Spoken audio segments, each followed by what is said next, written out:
Welcome back to God's Golden Acres. I'm Kim, and I'm losing my voice.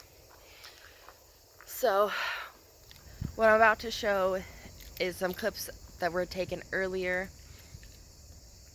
from when we started working on our well, and it's just a repair. But it's also important to remember, prep for safety, right?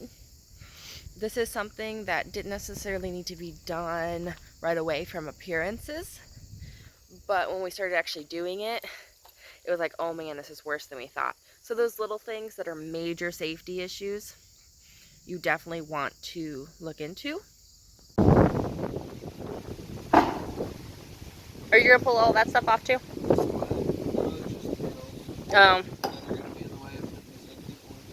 Okay.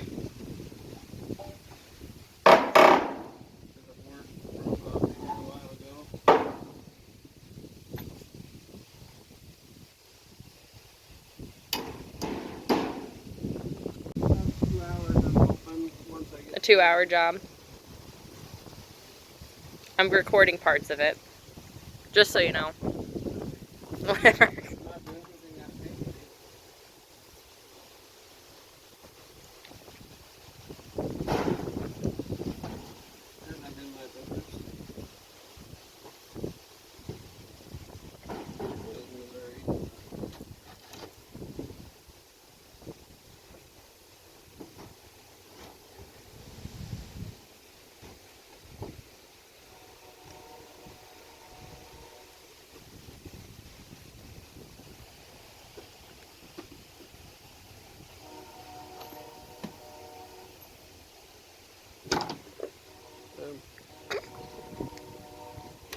Do you think the wind would have helped you? Because it's a south wind? It sure didn't help me carry it over here. Well, that's true.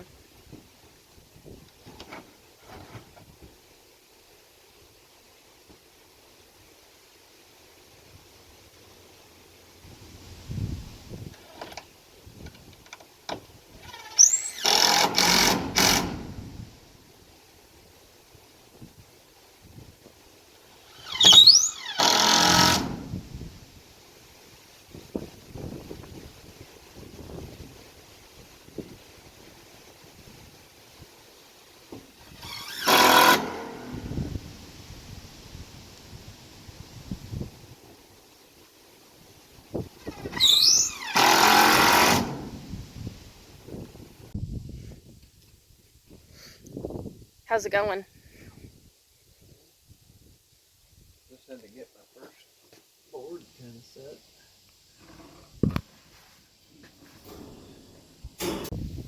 Yeah. Looks like rain. Hopefully it's rain. I don't think so. I looked at the radar. It's all going north. Just damn south wind. Yep. Yeah.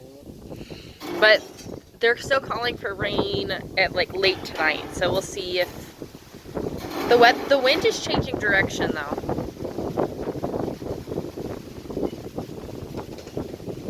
Because it was south, and that's definitely west now. If you're looking at the trees, it's not. Oh no, maybe it's a lot farther than it was. Yeah, we've never really knew how deep the well was. Well, this isn't going to tell you how deep it is. This just tells you where the surface is. Well, it's surface water. Okay. Surface is at 14 and a half. So then the question is how deep is it? Yeah, not very deep with a hand pump. Yeah, I mean, it can't be too deep with a hand pump. But... So the surface is at 14 and a half right now. Max depth. You want to say that again so people know? What? I wasn't recording that part. Why are you recording that? So people know how to figure what their stuff can do.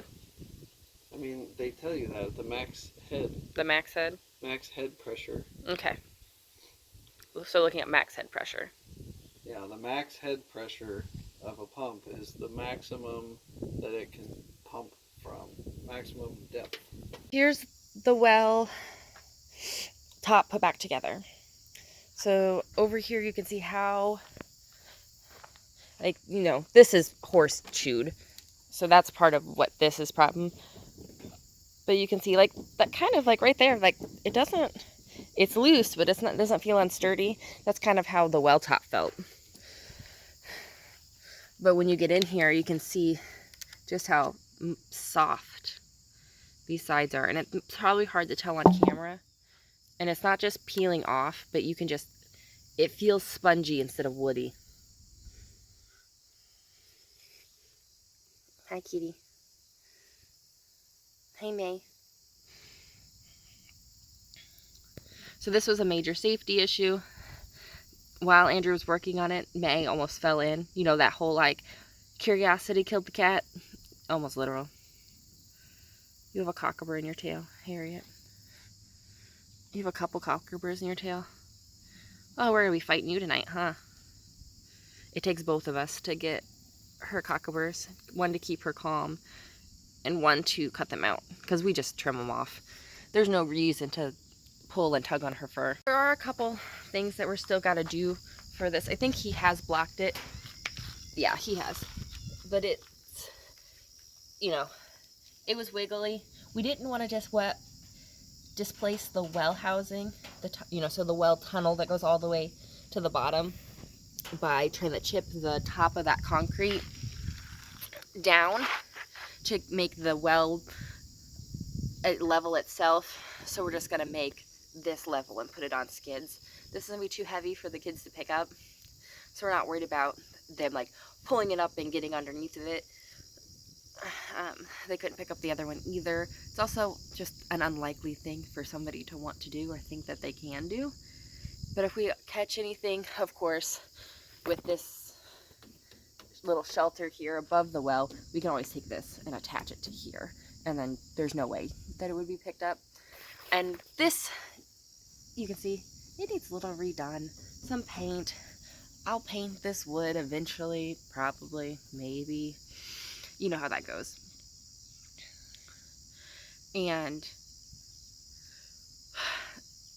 But like a well, it's a really big safety issue, especially with kids.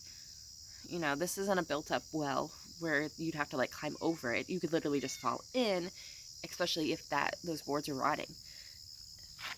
I can stand up here, and we never let the kids stand up here because we didn't know exactly how strong it was, and we're glad we had that rule. But I can stand up here now. You know, no big deal. It's just like a normal wood platform. But can you imagine standing on wood that looks like that? Over, probably 50 feet hole. That's not very wide.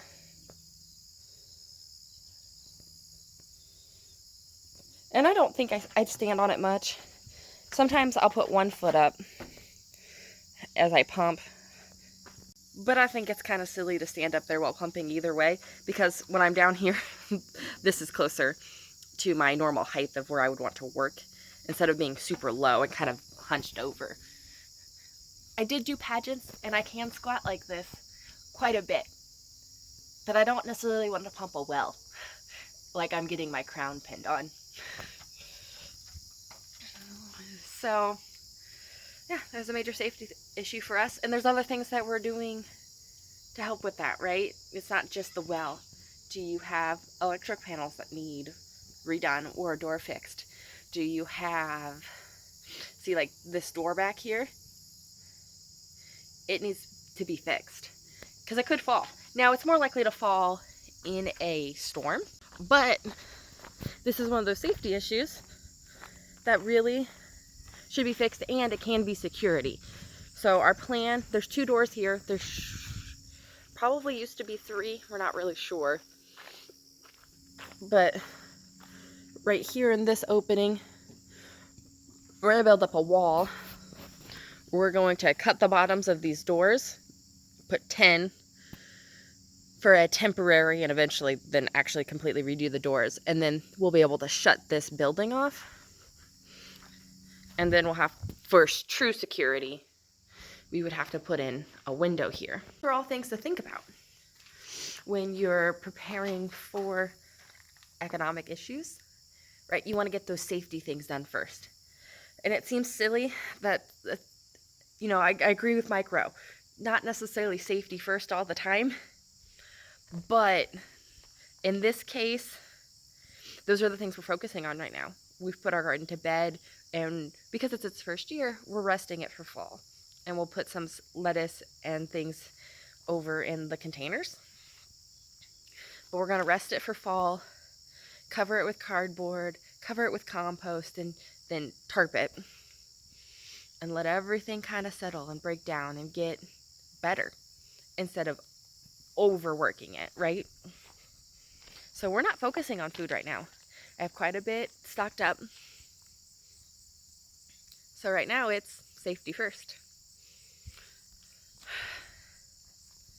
And that's where we're at. The next big thing I'm trying to think as far as safety, these trees. So this tree has major ant damage, so you know it's dying. And this tree, you can see several large dead branches, so it is dying. This week we're having those taken down. I kind of like, for some reason, spaced for a minute, but these are a big safety issue for us because they could fall on our house. Next big step, hopefully I'm not sick and continuing to lose my voice. It's going in and out. But those are next steps, is getting the trees out and then redoing the garden beds up here, landscaping.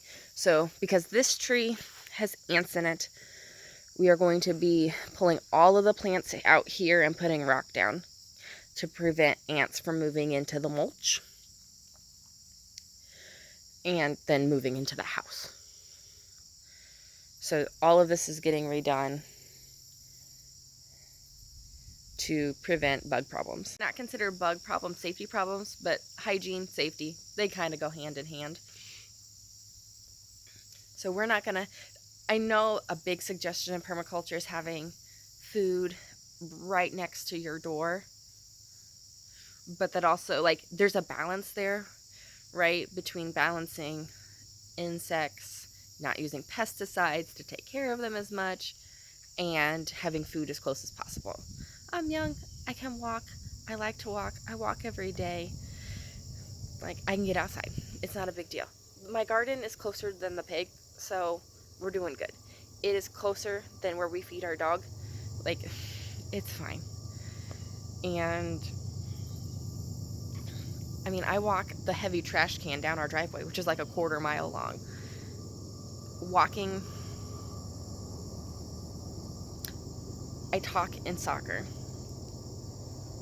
but it would be like the width of a soccer field, the width of a large soccer field. To the garden, you know, it may be a full soccer field length to get to the other side of the garden. That's not a big deal. I can run that, like, relatively easy. I'm not in shape like I was in college when I played soccer, but I could get back there fairly easily. I know how to do it. I think I can walk it. We'll be okay. And we'll keep the bugs out of our house and avoid using the pesticides and chemicals to manage bugs rather than have the food right next to us. So it's a balancing act, you know, in your area. Having your garden right next to your house, one, might make sense, but also might be your only choice, you know, if you live in town. And there's nothing wrong with that. You do what's right for you. You do what you can manage. And just because I do things differently doesn't mean you have to do it my way. This is just how I do it, and if you want to see it, cool beans. So thanks for being with us today. Definitely make sure your family are safe. I'm praying for you guys. If you want to follow along, I try not to invade people's privacy while filming, because some people will say okay out of obligation, and then also with getting trees cut down, I'll be like corralling the kids inside. So I'll try to get some video of that, but it's probably gonna be mostly cleanup video, which my dad's supposed to come up for, so there might be antics. My dad avoids the camera, and it's hilarious. At our wedding, the father-daughter dance, my dad was like moving me, so the back of my head was blocking his face in all the pictures, so there's like 3 people gaining up on him to get pictures, because he's just like I don't know. He takes wonderful pictures. He has a beautiful self-portrait that Mom has framed up in the house that he did with film camera. Like, impressive. But he hates it. And I was like, I don't know why. He's just definitely does not want the attention on him.